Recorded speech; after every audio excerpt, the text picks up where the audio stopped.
오늘 5월 첫 주일이죠. 5월 1일입니다. 2016년 5월 1일 오전 하나님 말씀을 보시겠습니다. 하나님 말씀은 여러분이 잘 아시는 솔로몬의 노래 2장 8절부터 13절까지입니다. 개혁성경, 개혁개정판은 아가서로 나오죠. 아가서는 이해하기 어렵습니다. 읽는 그대로 솔로몬의 노래입니다. 솔로몬의 노래 2장 8절로 13절까지 봉독해 올리겠습니다.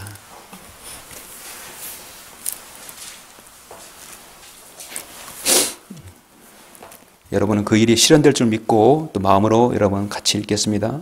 봉독해 올리겠습니다. 내 사랑하는 이의 목소리로다. 보라, 그가 산들 위로 뛰며 작은 산들 위로 가볍게 뛰며 오는도다. 나의 사랑하는 이는 노루나 어린 사슴 같나니 보라, 그가 우리의 벽 뒤에 서서 창문으로 들여다보며 창살을 통해 몸을 내보이는도다. 나의 사랑하는 이가 내게 일러 말하기를 나의 사랑, 나의 어여쁜 자야, 일어나 떠나자. 일어나 떠나자. 보라, 겨울도 지나고 비도 그쳐 사라졌으며 땅에는 꽃들이 피고 새들이 노래하는 때가 왔도다. 산비둘기의 소리가 우리의 땅에서 들리는도다. 무화과나무는 푸른 무화과들을 내고 포도농쿨은 부드러운 포도로 좋은 향기를 내노도다. 나의 사랑, 나의 어여쁜 자야, 일어나 떠나자 하였도다. 아멘. 13절까지 했습니다.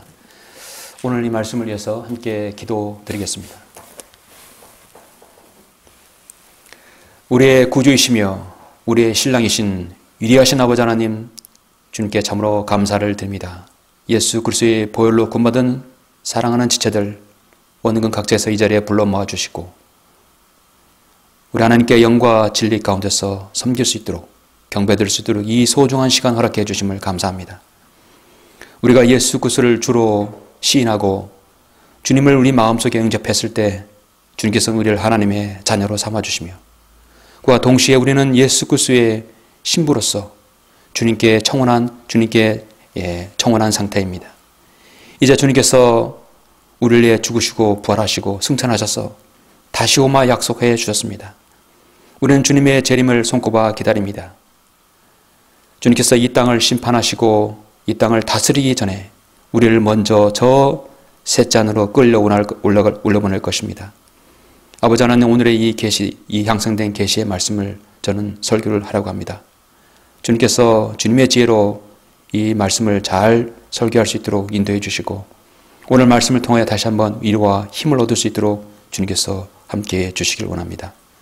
우리의 소망이 오직 주님의 재림이란 사실, 주님께서 우리를 부르실 그날을 기다리고 손꼽아 주님을 섬긴다는 사실을 다시 한번 마음에 잘 각인하는 귀한 시간 될 수 있도록 역사해 주십시오. 주 예수 그리스도 이름으로 기도드렸습니다. 아멘. 오늘 오전 설교 제목은 나의 신부여 일어나 떠나자라는 제목으로 설교하고자 합니다. 나의 신부여 일어나 떠나자. 한 노총각이 이제 결혼한 정년기가 더 지나서 계속해서 이제 선을 보기 시작했습니다. 이 노총각의 선을 볼 때마다 보니까 어머니가 자꾸 태자를 놓는 것이에요. 그래서 자신의 그 하소연을 친구에게 다 털어놨습니다. 친구야, 내가 선을 볼 때면 어머니가 자꾸 태자를 놓는데 어떻게 하면 좋겠냐. 친구의 그런 사정을 아는 그 친구가 대답하기를, 야, 이번에는 자네 어머니와 똑같은 여자를 데려와서 한번 인사시켜봐. 그러면 어머니가 좋아하실 거야. 가만히 생각해 보니까 그럴 것 같아요. 그래서 얼마 후에 이 노총각은 다시 이제 선을 봤는데 그 신부감 될 사람을 어머니에게 소개시켰어요. 정말 어머니하고 외양과 모양 아주 비슷한 똑같은 그런 아가씨를 소개했습니다. 얼마 후에 노총각이 다시 친구를 만났는데 하는 말이, 야, 네가 시키는 대로 했더니 어머니가 정말 좋아하시더라고. 그래? 야, 축하한다. 그럼 날짜는 잡았냐? 날짜는 무슨, 이번엔 아버님이 딱 질색하시던데. 여러분, 어머니를 닮은 여자를 소개했더니 아버지가 반대하는 것이 경우였습니다. 무엇보다도 여러분, 신부감은 아버지나 어머니가 좋아하는 것이 아니라 신랑이 좋아야 되겠죠. 누구를 기준으로 하는 게 다르죠. 부모님 좋아하는 사람으로 했다가는 평생 살 수도 없습니다. 신부감이 될 사람은 사랑스럽고 늘 좋았고 영원히 함께하고 싶은, 정말 청혼하고 싶은 그런 신부가 자신의 신부가 되어야 되겠죠. 그럴 때 그 청혼에 응하게 되는 것입니다. 여러분 모두는 성경 말씀에 의하면 우리 모두가 다 예수 그리스도의 신부가 될 성도들입니다. 하나님 앞에서 세상으로 죄인으로 살다가 결코 희망도 없었던 우리 모두는 각자 자신이 인생에서 예수 그리스도의 복음을 듣게 되었고 그날은 참으로 가장 소중한 기회였습니다. 어떻게 보면 여러분은 위대하신 만왕의 한 왕께서 타락한 죄인에게 향한 그 청혼을 여러분이 받아들인 거죠. 여러분이 다른 사람에게 전도제를 나눠주고 복음을 전하는 것은 만왕의 왕이신 예수님께서 당신에게 청혼한다는 것을 알리는 것입니다. 근데 그거를 거절하게 되면 어떻게 됐습니까? 하나님의 은혜를 거절하면 번개가 되어서 돌아온다는 말이 있습니다.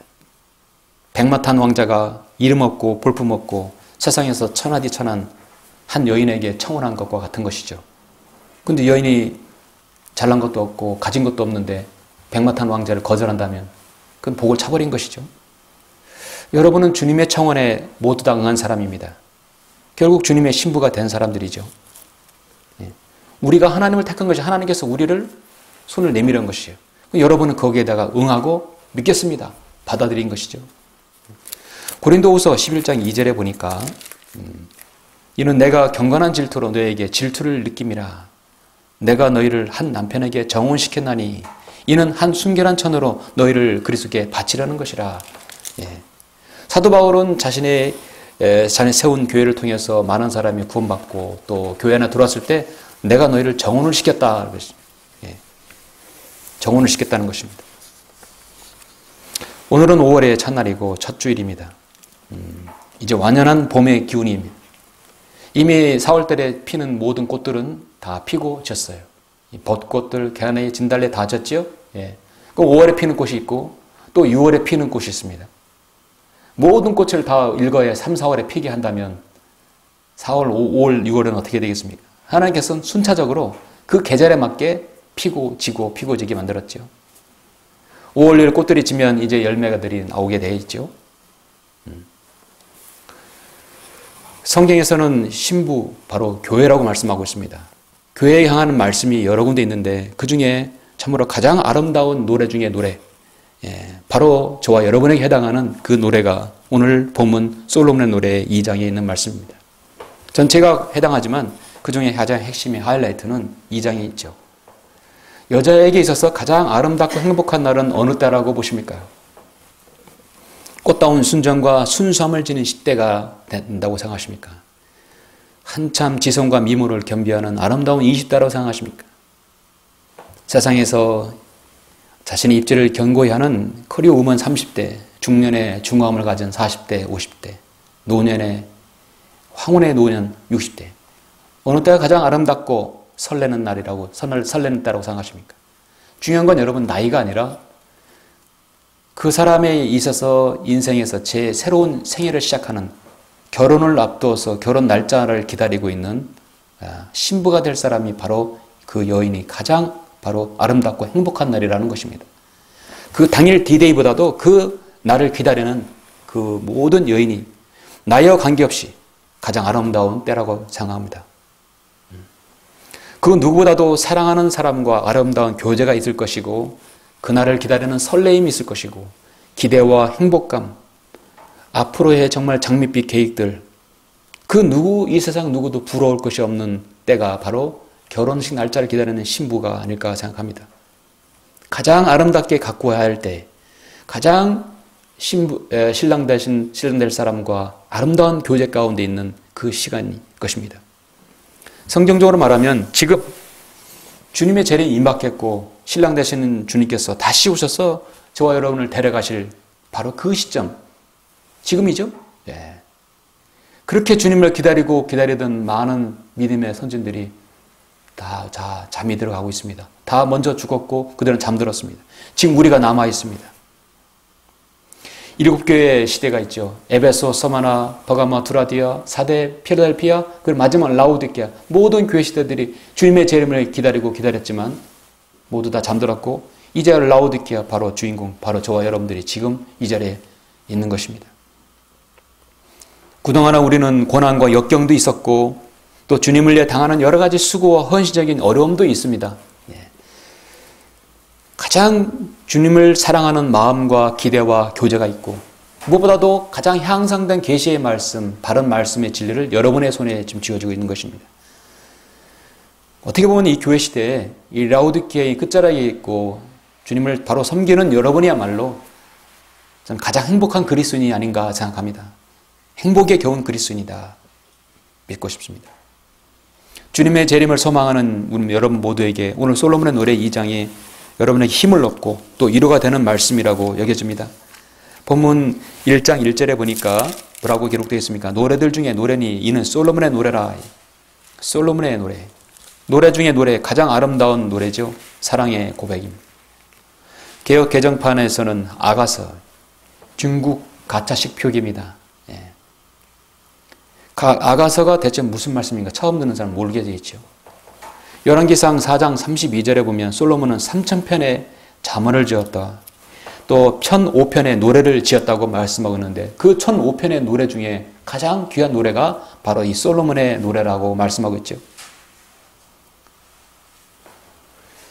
솔로몬은 자신이 가장 하나님 앞에 바로 섰을 때 가장 정확하게 이스라엘을 통치할 때는 잠언을 기록했을 테고 주님과의 가장 아름다운 교제의 시간을 가졌을 때는 솔로몬 노래를 기록했을 때고 모든 것을 다 이방 여인들, 이방 신들 하나님의 길을 벗어나서 배교해서 인생의 모든 것을 다 맛본 뒤에 결국 인생의 말년에 다시 돌아온 솔로몬은 전도서를 기록했을 것입니다. 그리고 나서 헛되고 헛되며 헛되고 헛되니 모든 것이 헛되도다 고백했던 것입니다. 광란에 폭풍의 질주를 한 다음에 마지막으로 다시 돌아와 보니 헛된 것이었다. 그럼 솔로몬의 노래는 전도서 이보다 훨씬 더 먼저 기록된 것으로 우리가 추정할 수 있죠. 가장 아름다운 사랑의 주님과의 교제의 관계입니다. 하나님 앞에 선정을 베풀었을 때 자신이 말년에 또 우상숭배를 배교해서 자신의 모든 타락한 것을 뒤로 돌아봤을 때 심정은 만감이 교체했을 것입니다. 로마서 8장 13절 말씀대로 너희가 육신을 따라 살면 죽을 것이나 성령을 통하여 몸의 행실을 죽이면 살리라. 죽이면 살고 살리면 죽는다 이죠. 여러분이 솔로몬의 노래를 이해하는데 세 가지 측면에서 이해를 해야 할 것입니다. 첫 번째는 문자적인 의미입니다. 이걸 어떤 말씀이도 마찬가지죠. 문자적인 의미로 봤을 때 이것이 역사적으로 어느 때인가 보는 것이죠. 실제로 솔로몬 왕이 술렘 여인과의 사랑을 노래한 것입니다. 어떻게 보면 진정한 러브스토리의 원조라고 할 수 있습니다.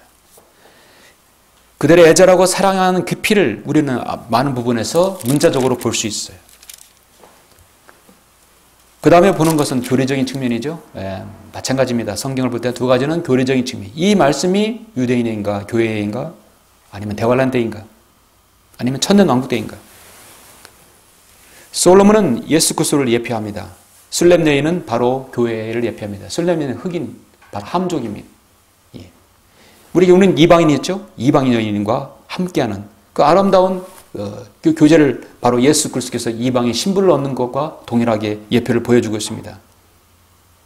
이런 사실을 제가 듣고 오늘은 제 개신교회에서 간과하고 있죠. 그래서 이 교회는 곧 이제 신부가 될 교회는 예수 그리스도의 공중재림을 기다리고 있다는 사실을 오늘 말씀을 통해서 보여주고 있습니다. 세 번째는 영적인 부분이에요. 그래서 그 영적인 부분은 주님의 재림을 기다리는 성도에게 있어서 주님과의 진정한 아름다운 교제가 어떤 관계인 것인가 잘 보여주고 있습니다. 솔로몬 노래를 볼 수 있는 세 가지 측면은 모든 성경을 여러분 보는 측면과 같습니다. 그래서 오늘날 받는 성경을 잘 공부하는 우리 그리스도인 학도가 첫 번째는 역사적으로 분별하고 두 번째는 교리적으로 세 번째는 영적으로 투영해 보는 것이죠. 은유적으로 해석을 하는 것이 아닙니다. 그래서 솔로몬의 노래의 핵심 중에는 주님과의 깊은 사랑의 교제라고 할 수 있습니다. 우리가 이 영적인 교제까지도 접근할 때 정말 여러분의 솔로몬을 잘 이해할 수 있는 것이죠. 말씀드렸지만 솔로몬이 하나님 앞에서 의로운 왕으로 통치했을 때는 정말 예수 그리스도의 예표 중에 예표였습니다. 그가 타락했을 때는 적그리스도의 예표였지만 그가 금을 모은 것이 666달란트 아닙니까? 적그리스도의 예표가 되었지만 그는 한편으로는 하나님 앞에 선하고 의로운 왕이었을 때는 예수 그리스도의 정말 좋고 귀한 예표 중에 한 사람이었어요. 솔로몬은 술렘 이방인 신부를 얻었죠. 우리 주님도 이방인 바로 저와 여러분을 신부로 삼았습니다. 솔로몬은 유대인의 왕이에요. 예수 그리스도는 유대인의 왕입니다. 솔로몬은 그에게 주어졌던 모든 질문에 답을 주었어요. 그만큼 지혜가 출중했습니다. 지혜가 있었습니다. 명철이 있었죠. 우리 주님께서는 모든 걸 아시는 분입니다. 모든 것을 주님께 물었을 때는 여러분 주님께 답을 얻을 수 있는 분이시. 하나님께서 아브라함과 이삭과 야곱에게 약속한 땅을 솔로몬이 모든 걸 다 되찾아서 그걸 성취했습니다. 예수 그리스도께서 천연왕국을 통치하실 때 아브라함, 이삭, 야곱에게 약속한 그 비옥한 초생딸 유프라데스 강까지 모든 것을 통치하신다고 말씀하고 있죠. 이제 그것을 솔로몬이 실현한 겁니다. 주님의 재림 때 통치한 모든 부분에서 솔로몬은 예표가 되고 있는 거죠. 일반적으로 개신교에서 이 본문을 가지고 설교하기를 뭐라고 하냐면 구약은 이스라엘 백성을 하나님의 신부로 표현하고 신약은 교회를 예수 그리스도의 신부로 표현합니다. 근데 여기서 잘못된 거 있는데 뭐냐면 구약에서는 이스라엘을 하나님의 신부로 표현하지 않고 하나님의 아내로 표현하고 있습니다. 그래서 이미 가늠한 아내로 말씀하고 있어요.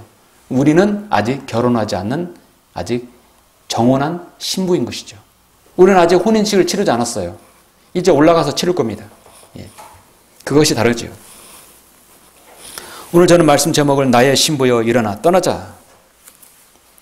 여기서 변개된 성서들에서도 일어나라 함께 가자 했어요. 여러분 함께 가는 거하고 여기를 떠나자는 거하고는 다른 의미죠.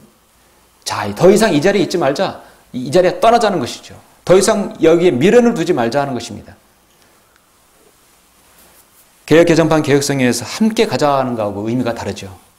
우리는 이 자리를 곧 떠날 때가 이르렀습니다. 저는 이 부분에서 솔로몬의 노래 2장을 보면 크게 두 가지 측면이 있는데 첫 번째는 주님과 함께 주님께서 떠나자 했을 때 떠나기 전의 상황 그리고 떠나는 시점의 상황을 두 가지로 저는 보았습니다. 그래서 솔로몬 노래 2장 1절부터 7절까지가 바로 나의 신부여 일어나 떠나자 했을 때 신부는 혼인식 직전까지 가장 기억에 남는 교제를 해야 된다는 것입니다. 자, 주님께서 우리를 부르실 그때까지 주님과의 관계 설정을 잘 해야 한다는 것이죠. 이것이 첫 번째입니다. 여러분 2장 1절로 6절, 7절까지 보시죠. 나는 샤론의 장미여 골짜기의 백합화로다. 가시나무 가운데 백합화처럼 나의 사랑도 딸들 가운데 그러하도다.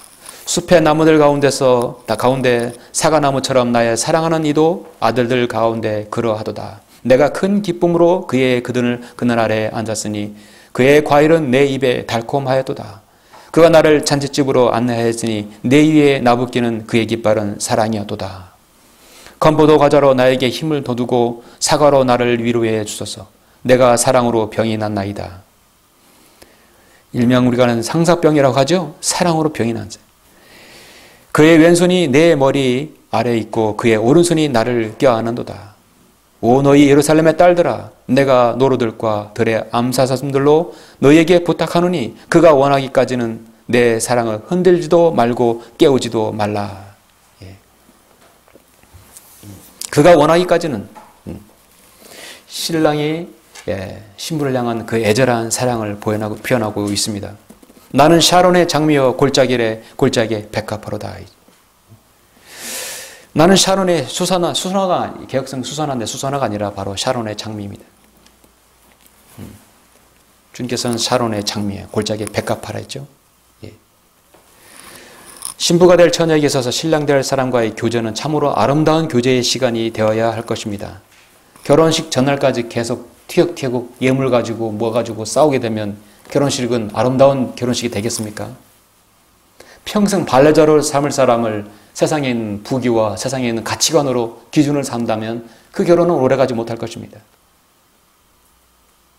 처녀는 신랑 될 사람의 프로포즈를 기억하고 평생의 소중한 기억으로 간직할 것입니다. 프로포즈는 성경적으로 보면 정상적인 프로포즈는 남자가 여자에게 하는 것이죠. 여자는 그것을 허락하는 거예요. 내가 평생에 순종하고 복종할 남편감을 내가 정하는 것입니다. 정하지 않으면 되는 것이죠. 딱 정했다는 얘기는 내가 당신의 주 안에서 순종하겠다, 복종하겠다는 것이고, 또 남자가 청혼하겠다는 내가 당신을 위해서 죽을 수 있겠다는 것이거죠. 예. 그래서 4절처럼 그가 나를 잔치집으로 안내하였으니 내 위에 나붙기는 그의 깃발은 사랑이었도다. 그래서 8장 6절 마지막 보면은 내 마음이 인장처럼 내 팔 위에 인장처럼 나를 새기라. 사랑은 죽음처럼 강하다 했어요. 정말 사랑한다면 당신을 위해 죽을 수 있을 만큼 내가 사랑하겠다. 그 표현을 가지고 청혼하는 것입니다. 신부가 될 처녀의 고백은 이 솔로몬 노래 지금 1장에서 2절 4절에서도 보시다시피 참으로 아름다운 표현이 되죠. 여러분 1장 2절 보시면 그로 그의 입맞춤으로 내게 입맞추게 하소서. 이는 당신의 사랑이 포도주보다 나음이니이다. 당신의 좋은 향유 내음으로 인하여 당신의 이름이 쏟아놓은 향유 같으므로 처녀들이 당신을 사랑하나이다. 나를 이끌어 주소서. 우리가 당신을 따라 달려가리이다. 왕이 나를 그의 방으로 이끌어 들으셨으니 우리가 당신을 기뻐하고 즐거워하리이다. 우리가 당신의 사랑을 포도주보다 더 기억하리이다. 정직한 자들이 당신을 사랑하나이다.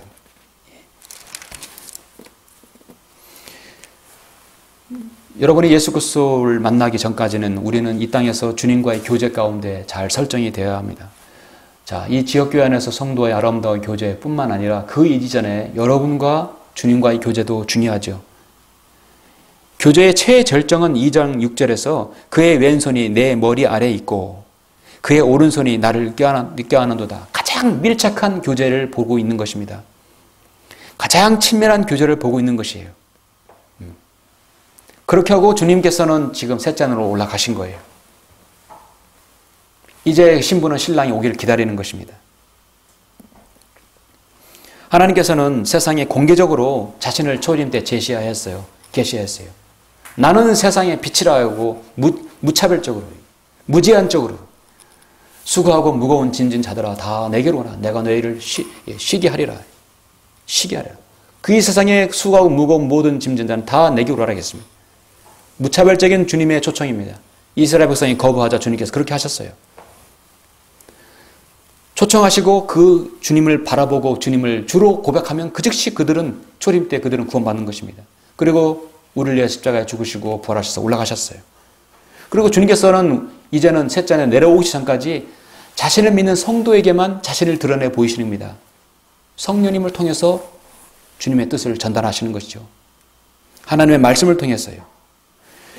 이 시대 주님께서는 교회를 통해서만 자신을 계시하십니다. 성경을 통해서, 교회를 통해서, 우리 안에 내준 성령님을 통해서 지금 계시하고 계시죠. 그래서 요한일서 1장 3절에 보면 사도 요한은 우리가 보고 들은 것을 너희에게 전함은 너희도 우리와 교제를 갖게 하려는 것이니 참으로 우리의 교제는 아버지와 그의 아들 예수 그리스도와 함께하는 것이라. 여러분 주님과의 교제 잘 되어가고 있습니까? 만약 우리가 하나님과 교제가 있다면서 어두운 가운데 행하면 우리가 거짓말하는 것이며 진리를 행하지 아니하는 것이라 했어요. 주님과의 관계에서 소원해지면 어떻습니까? 우리가 영적으로 더 힘들어하는 거죠. 여러분이 영적으로 더 힘이 들수록 주님과의 관계가 소원해지면 여러분 계속 악순환이 되는 것이죠. 어디서부터 주님과의 관계를 더 풀고 가까이 밀착해야 될지 참으로 중요한 것입니다. 그래서 주님께서는 이 술람 여인과 솔로몬이 약간의 간극이 좀 벌어지고 소원해질 때, 그때 그걸 위해서 주님께서 솔로몬 노래 3장과 5장을 이렇게 하셨는데요. 여러분 3장 5절에 보면 이렇게 말씀하고 있어요. 오 너희 예루살렘의 딸들아 내가 노루들과 들의 암사손들로 너에게 부탁하노니 그가 원하기까지는 내 사랑을 흔들지도 말고 깨우지도 말라. 신랑 될 사람이 신부에게 와서 나는 당신하고 친해져야 돼. 관계가 소원해지는데 막무가내로 들어가서 들이닥쳐가지고 그렇게 할 수는 없는 것이에요. 중요한 것은 신부의 마음이 신랑에게 더 가깝도록 자신이 계속해서 그의 마음에 그의 의지가 그렇게 발현이 돼야 합니다. 그가 원하기까지는 내 사랑을 흔들지 말고 깨우지 말라는 것이죠. 여러분이 자신이 주님과의 관계에서 이건 소원해졌고 좀 더 밀착되어야겠다 싶을 때 더 주님께 가까이 해야 합니다. 주님은 항상 스탠바이, 항상 문 밖에 서서 여러분을 기다리고 있습니다. 내가 문만 열면 주님은 들어오실 수 있어요.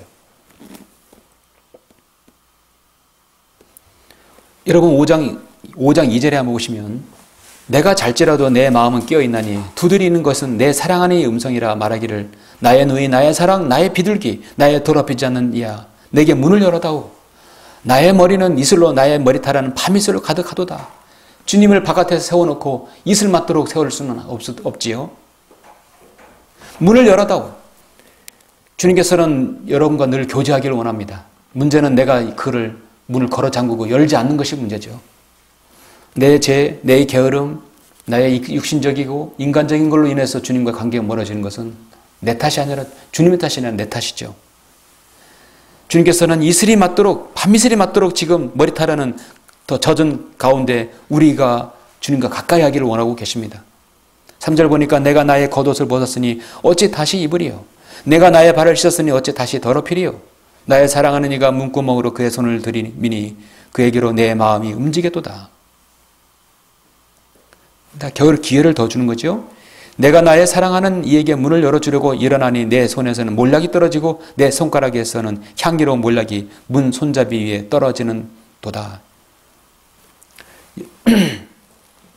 여인이 나태함, 태만, 여인이 안이함을 표현하고 있죠. 자신의 약간의 경제적 또 건강 또 여러 가지 환경이 좋다고 해서 주님과의 관계가 멀어지게 되면 바로 그러한 표현일 수 있는 것입니다. 중요한 것은 그가 원하기까지는 신부가 다시 교제를 회복하려 하고 또 우리 그리스도 성도가 주님과 더 밀착하려고 하는 까지는 주님께서는 강압적으로 하지 않으신다. 안에서 문을 열어주기가 주님께서는 기다리고 계신다는 것이죠. 주님과의 관계를 회복하고 밀착되어지는 것은 주님의 탓이 아니라 바로 나에게 달려있는 것이죠. 주님께서 달려있는 것이 아닙니다. 주님께서는 늘 우리와 가까이 하시고 우리의 기도를 들어주시고 응답해 주시기를 원하시는 것입니다.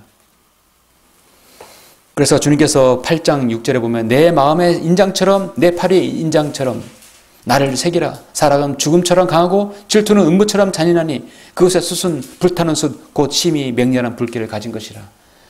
내가 신부를 위해서 죽을 정도로 난 살아가고 더 밀착되기를 원한다는 것이. 다만 신부가 그걸 원하기만 한다면 언제든지 가능하다는 것입니다. 많은 물들러도 사랑은 끌 수 없으며 큰 물들러도 잠기게 할 수 없나니 사람이 그의 집에 모든 재산을 주어 사랑과 바꾸려 한다면 그 일은 완전히 멸시를 받으리라. 이 세상에 부부가 될 사람, 신부와 또 신랑 될 사람의 관계에 대해서 가장 아름답고 서정적인 그 어떤 시인보다도 이 솔로몬의 노래보다 더 우월할 수는 없습니다. 최상의 시예요. 가끔 교회에서 결혼하는 사람들 보면은 축가에서 남자든 여자든 간에 축가를 부를 때 나의 신부여라는 그런 노래를 가끔 부르는 걸 봅니다.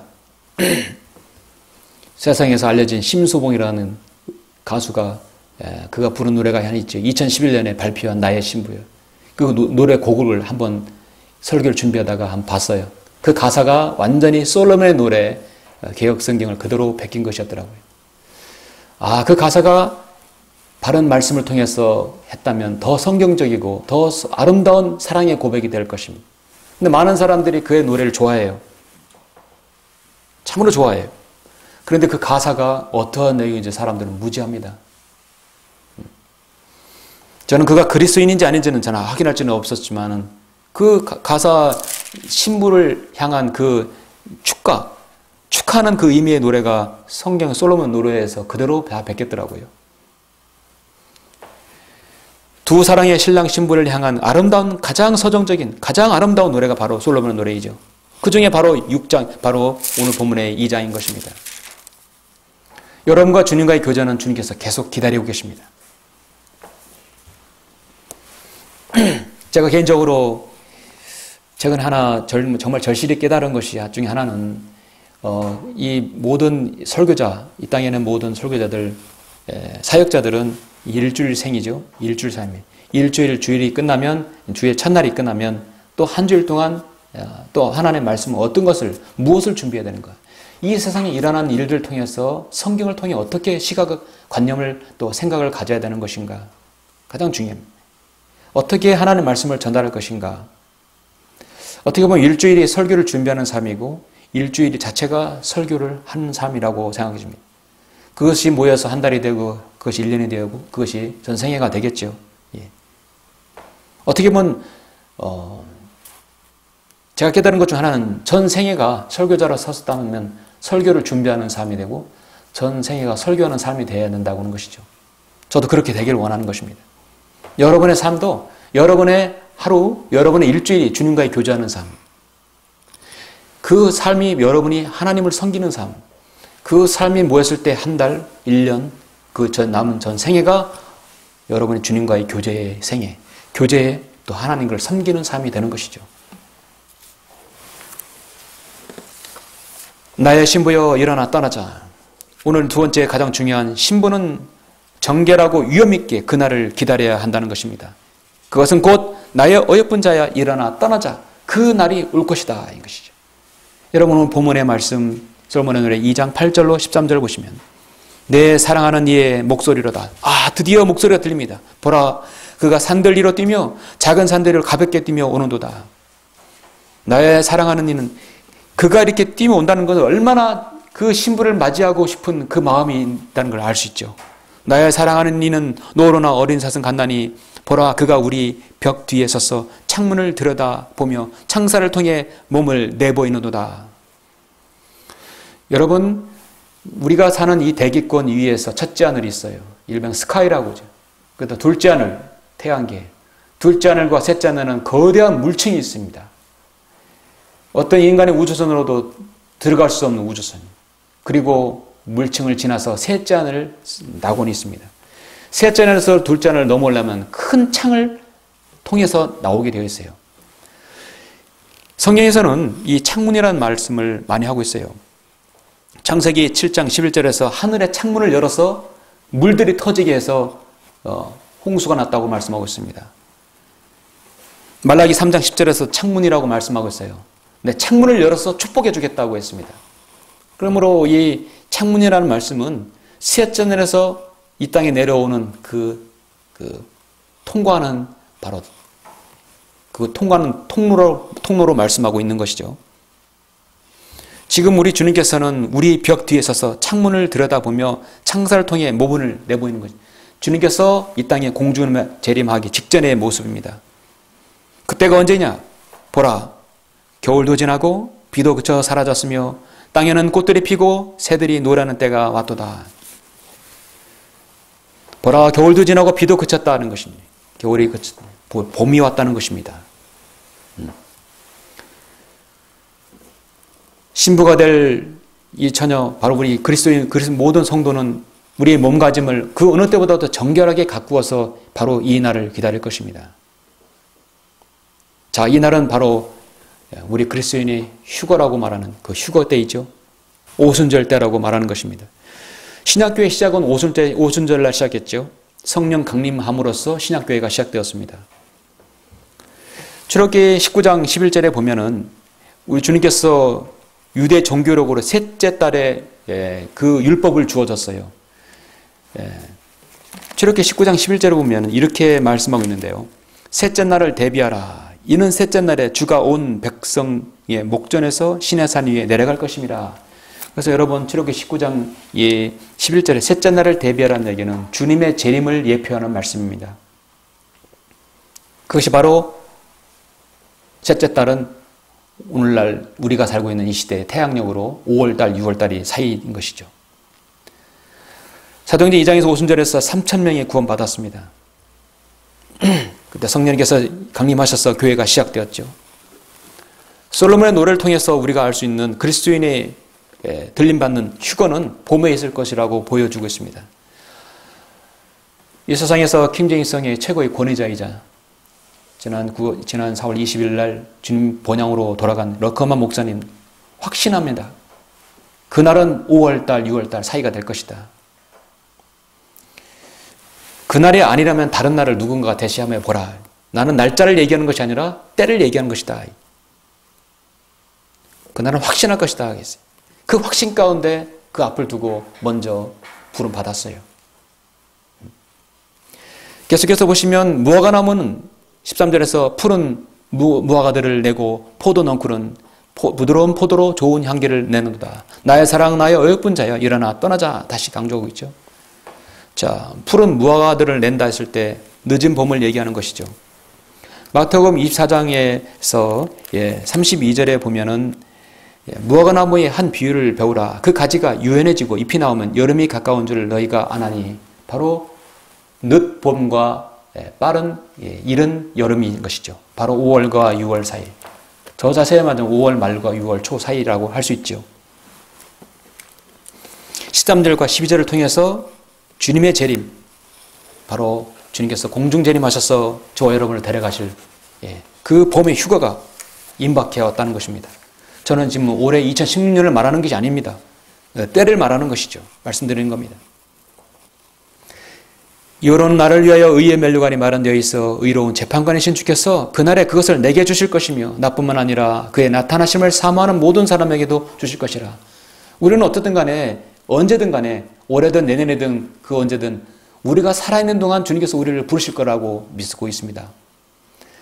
그래 설령 주님께서 우리를 부르신다면 우리는 올라가야 되겠죠.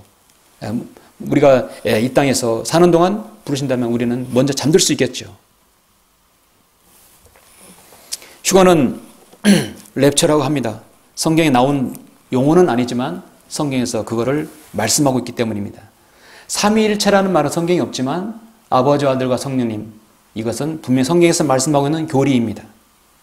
한 장소에서 다른 장소로 빠르게 옮겨놓는 것을 말하는 것이죠. 주님께서는 재림하신다는 부분을 우리는 두 가지로 이해해야 할 것입니다. 첫 번째는 주님께서는 공중재림하시는 거하고 주님께서 이 땅에 심판하셔서 통치하시는 것으로 나눠서 봐야 합니다. 우리는 주님의 재림을 단순하게 하나로 보는 게 아니라 두 가지로 봐야 돼요. 자, 여러분, 이 교회는 예수 그리스도의 몸된 교회라고 우리가 말하죠. 자, 예수 그리스도의 몸은 보이지 않는 몸, 그리스도의 몸이 있어요. 그리고 보이는 지옥교회가 있어요. 자, 교회의 몸은 지금 이 땅에 있는 것입니다. 그렇죠? 여러분, 교회의 머리는 누구죠? 예수 그리스도죠. 교회의 머리는 예수 그리스도예요. 지금 예수 그리스도는 셋째 하늘에 계시고 머리는 위에 있고 몸은 여기 있어요. 머리와 몸이 같이 분리되어 있는 것입니다. 주님께서는 자신의 몸을 찾기 위해서 내려오시는 것이죠. 그래서 그리스도의 몸과 주님의 머리가 하나가 되는 것이죠. 그것이 바로 공중재림입니다. 아브라함의 아들 이삭이 리브카를 이방여인 시리아인 리브카 여인을 맞이하러 갔을 때 집에서 맞이한 것이 아니라 나가 들에서 묵상하고 주님과 교제하고 있을 때 저 멀리서 엘리에셀과 함께 리브카가 오는 것을 들에서 맞이하는 것입니다. 주님께서는 우리를 맞으시기 위해서 공중재림하십니다. 두 번째, 주님의 재림은 우리와 함께 올라가서 7년 이후에 이 땅에서 재림하시는 것이요. 주님의 지상 재림입니다. 주님께서 심판하시고 통치하시기 위해서 오신 것입니다. 여러분 잘 아실 말씀이 있기 때문에 그러나 우리에게 해당하는 말씀이죠. 여러분 데살로니가전서 4장을 한번 보시겠습니다.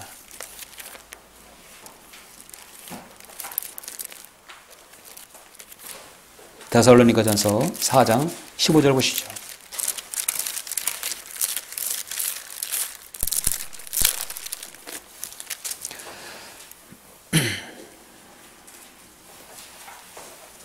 보시면 우리가 주의 말씀으로 너희에게 이것을 말하노니 주께서 오실 때까지 살아남아 있는 우리가 잠들어 있는 자들보다 결단코 앞서지 못하리라. 우리 안에서 먼저 잠든 자가 일어난다는 것이죠. 주께서 호령과 천사장의 음성과 하나님의 나팔 소리와 함께 하늘로부터 친히 내려오시리니 그러면 그리스도 안에서 죽은 자들이 먼저 일어나고 그리고 나서 살아남아있는 우리도 공중에서 주와 만나게 하여 그들과 함께 구름 속으로 끌려 올라가리니 그들과 함께 구름 속으로 끌려 올라가리니 그래야 우리가 영원히 주와 함께 있으리라. 그러므로 이러한 말로 주로 서로 이루하라. 고린도전서 15장 51절에서 보라 내가 너에게 한 가지 신비를 말하노니 비밀이 아닙니다. 개혁성경처럼 비밀이 아닙니다.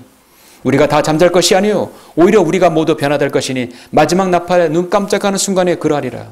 나팔 소리가 나면 죽은 자들이 썩지 아니하는 몸으로 일으켜지며 우리도 변화되리라. 그래야 이 썩을 몸이 반드시 썩지 아니한 몸을 입고 이 죽을 몸이 반드시 죽지 아니한 몸을 입으리라. 중요한 것은 그리스도 안에서 죽은 자들이 먼저 일어나는 것이죠. 여러분, 이스라엘 군대에서 40년 광야에서 그들은 움직일 때 백성들을 이동하고 군대를 소집할 때 항상 나팔을 붑니다. 그래서 나팔을 부는 것은 군대를 소집하는 것이 목적이 소집하고 모이게 하는 것입니다. 그래서 민수기 10장 5절 6절을 보면은 너희가 경고 나팔을 불면 동쪽에 있는 진영들이 나갈 것이요. 경고 나팔을 2번 불어요. 첫 번째는 동쪽에 있는 진영들이 나갈 것이요. 너희가 2번째 경고 나팔을 불면 남쪽에 있는 진영들이 이동할 것이며 그들은 그들의 이동을 위해 경고 나팔을 불지니라 했어요. 그렇죠. 첫 번째 나팔에 보면 죽은 성도들이 일어나고 두 번째 나팔은 살아남아 있는 성도, 바로 우리가 올라가는 것입니다. 여러분, 그리스도인은 모두 한 몸이라고 하는데 어떻게 죽은 자가 먼저 일어나고 살아있는 사람은 2번째로 올라가는 것입니까? 그렇게 질문했을 때 그 넌센스 답을 할 수 있죠. 여러분, 하나님께서 우리 이름을 부르실 때 우리보다 더 아래에 있는 사람들이 죽은 자들이죠. 지금 무덤 가운데 있잖아요. 적어도 2, 3m 아래에 있어요. 그럼 먼저 불러야 일어날 거 아닙니까? 그렇지요? 나오는 시간도 걸릴 것이고, 모든 공동묘지의 시신은 항상 동쪽에 향하는 이유가 바로 그것이에요. 첫 번째 나팔을 불 때 동쪽에 있는 진영이 먼저 일어난다는 것이죠. 그리고 두 번째는 다음 진이 일어난 것입니다. 예수 그리스도 안에서 죽은 구약 성도는 이미 다 이제 올라갔지만 이제 신약 성도는 아직 남아 있습니다. 그들의 혼과 그들의 영은 이미 올라가 있지만 그들의 몸은 아직 부활하지 못했어요. 럴커 목사님은 자신의 주소서 어디선가 이렇게 기록한 적이, 이렇게 쓴 적이 있습니다. 아마 먼저 죽은 자가 나가면은 그 성도는 적어도 몇 시간 정도는 이 땅에서 아마 걸어 다니고 있을 것이 아닌가, 자신이 그렇게 추정한다고 하는 것입니다. 그들이 먼저 올라가서 우리와 같이 함께 올라가는 것도 함께 하지만 그들이 먼저 부활을 해서 이 땅에서 적어도 몇 시간 정도는 이 땅에 살아있는 사람에게 보이지 않을 것인가, 마지막으로 예수 그리스도의 복음을 전하지 않을 것인가, 그렇게 주석을 쓴 것을 봤습니다. 어떻게 될지는 우리는 지켜봐야 되겠죠. 여러분, 올라갈 때 올라가는 사람도, 올라가는 모든 그리스도인이 한 모습으로 올라갈 거라고는 저는 생각하지 않습니다. 여러 부릴 것이에요. 주님께서 우리를 불러가실 때 기다렸던 듯이 바로 이때다, 그렇게 기다렸던 주님의 재림이 바로 지금이구나, 정말 하늘 향해 두 팔 벌리고 올라간 사람이 있을 것이고, 자신이 뒤에 남겨진 가족과 자신이 뒤에 남겨진 사랑하는 사람들이 남겨진 것을 아쉬워하면서 그들이 대환란을 당할 것을 그리 참 연민 가운데서 지켜보며 올라가는 사람도 있을 것입니다. 저 하늘 향해 두 팔을 벌리고 올라가는 사람도 있을 것이고, 여러 모양이 있을 것이라고 저는 생각해요. 여러분은 어떤 모습으로 올라가기를 원하십니까? 그리스도인의 휴가는 우리의 현실이고 우리가 닥칠 일들입니다. 그것은 두려움이 아니라 우리는 희열입니다. 희열입니다. 부활의 기쁨이 있지만 우리에게는 희열이 있는 것이죠. 사랑하는 자들아, 이제는 우리가 하나님의 아들들이라. 우리가 어떻게 될 것인지는 아직 나타나지 아니하였으나 그가 나타나시면 우리가 그와 같이 되리라는 것을 아노니 이는 우리가 그분 그대로 그분을 볼 것이기 때문이라. 주님 같은 모습으로 어떤 로켓도 추진잔치 없이 그대로 솟구쳐서 빛의 속도로 셋잔으로 올라갈 것입니다. 사람들은 사람이 죽었다고 했을 때 잠들었다는 말이 왜 그렇게 합니까? 그리스도 안에서 잠들었기 때문에 잠들었다고 하는 것이죠. 우리는 잠든 거라고 보는 것입니다. 요한복음 5장 29절에서 생명의 부활로 어떤 사람은 저주의 부활로 다시 일어나게 되는 것이죠. 여러분이 휴거의 희열을 맛볼 수 있는 이 시대에 살고 있는 것이 얼마나 복됩니까? 주님께서 나는 부활이요 생명이니 나를 믿는 자는 죽어도 살 것이며 또 살아서 나를 믿는 자는 누구나 영원히 죽지 아니하리라. 그래서 저와 여러분은 지금 현재 살아있기 때문에 주님을 믿고 있다가 올라갈 수도 있는 것이죠. 문제는 이 소망 가운데 우리가 그날을 기다리고 고대하며 살아가야 되는데 혼인식이 다가오는데 우리가 삶아 살아가는데 분망하고 주님을 섬기는데 소홀히 한다면 주님께서 우리를 발견할 때 어떤 모습이겠습니까? 어색한 만남이 있어서는 안 되겠죠.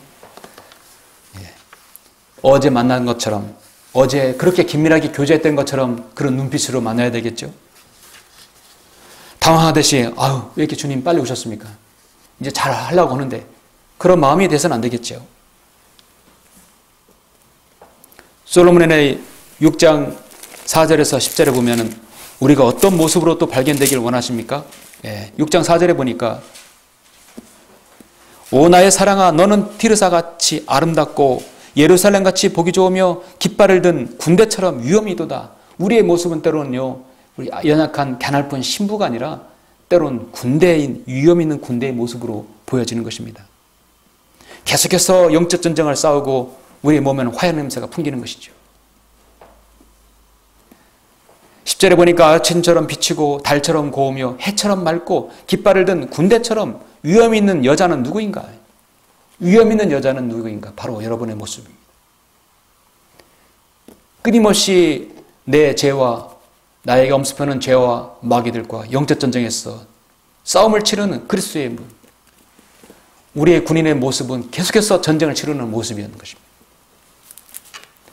칼집이 칼을 빼는데 녹슬어서 칼이 빠지지 않을 정도로 그렇게 우리가 전쟁을 치르지 않았다면 어떻게 되겠습니까?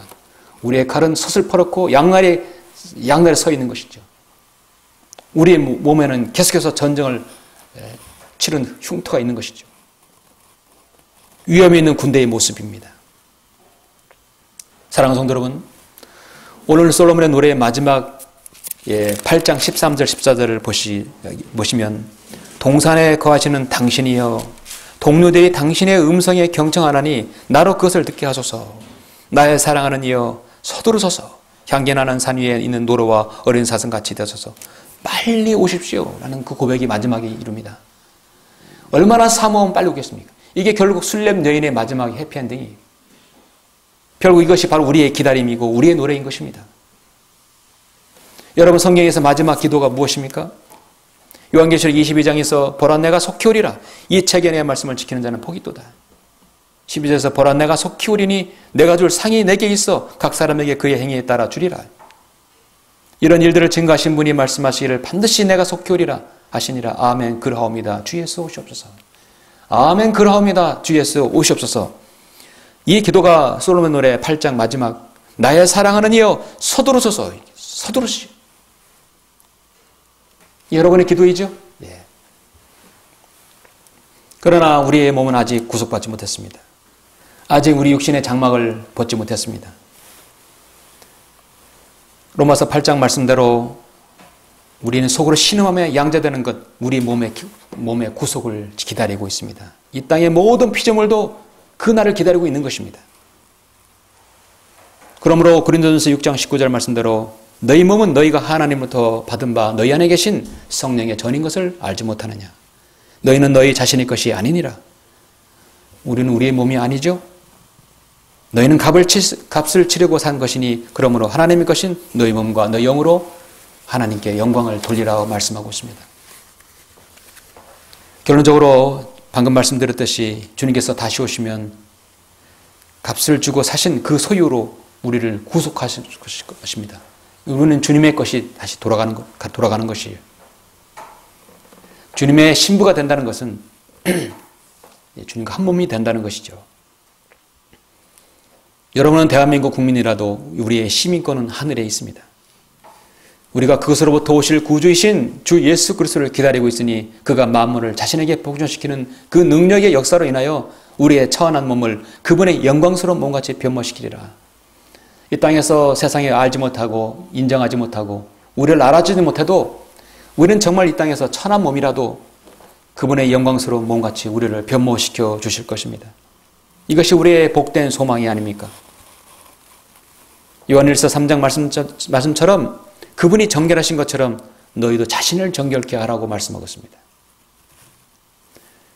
이제 주님께서 오실 그날까지 우리에게 필요한 것은 인내일 것입니다. 오늘 안 오시더라도 그렇게 말씀하고 있는 이달 5월, 6월이 아니더라도 이제 곧 주님께서 임박할 날이 올해 아니면 내년 아니면 내후년이라도 주님께서 오신다고 우리가 믿고 있죠. 그렇게 살아야 하는 것이죠. 주님께서 오셨을 때 우리는 죄의 장소에서 죄를 하고 있을 때 세상에 분망하면서 살고 있는 모습이 아니라 복음을 전하며 주님의 사역에 동참하며 또 이렇게 여러분 영과 진리 가운데서 경배드리며 하나님의 말씀 가운데 기도 가운데 정말 주님께서 우리가 보시는 기뻐하시는 모습으로 발견되어야 되겠죠. 주님께서 다시 오실 때까지 여러분의 주님과 더 아름다운 교제가 있기 원하고 여러분의 주님 앞에 정결하고 하나님 말씀처럼 위험 있는 신부의 모습으로 여러분 모두가 다 발견되시길 간절히 바랍니다. 네, 기도하시겠습니다. 존귀하시고 거룩하신 아버지 하나님 감사를 드립니다. 오늘 솔로몬의 노래 2장을 통해서 솔로몬과 술렘 여인의 사랑을 통하여 우리 주님과 바로 신부인 여기 있는 모든 성도들 향한 말씀을 우리가 보았습니다. 주님께서는 다시 오십니다. 그날이 오늘일지 내일일지 우리는 알 수 없지만 주님께서 오늘 오실 것처럼 우리가 살아야 할 것입니다. 주님께서 내일 오실 것처럼 오늘 주님을 섬겨야 될 것입니다. 여기는 사랑하는 지체들 모두 그러한 섬김이 될 수 있도록 주님께서 인도하여 주시옵소서. 우리가 가지고 있는 몸의 질고와 어려움들 또 삶 가운데서 엄습해오는 마귀의 공격들 저는 이 모든 것들 주님의 능력으로 이기게 해주시고 더 인내함으로 우리 자신을 더욱더 정결케 함으로써 이 모든 영적 전쟁에서 승리하여 위험 있는 군대의 모습으로 발견되어 주시도록 주님께서 우리를 인도해 주시길 원합니다. 이 시간 주님의 재림을 사모하는 여인 성도들이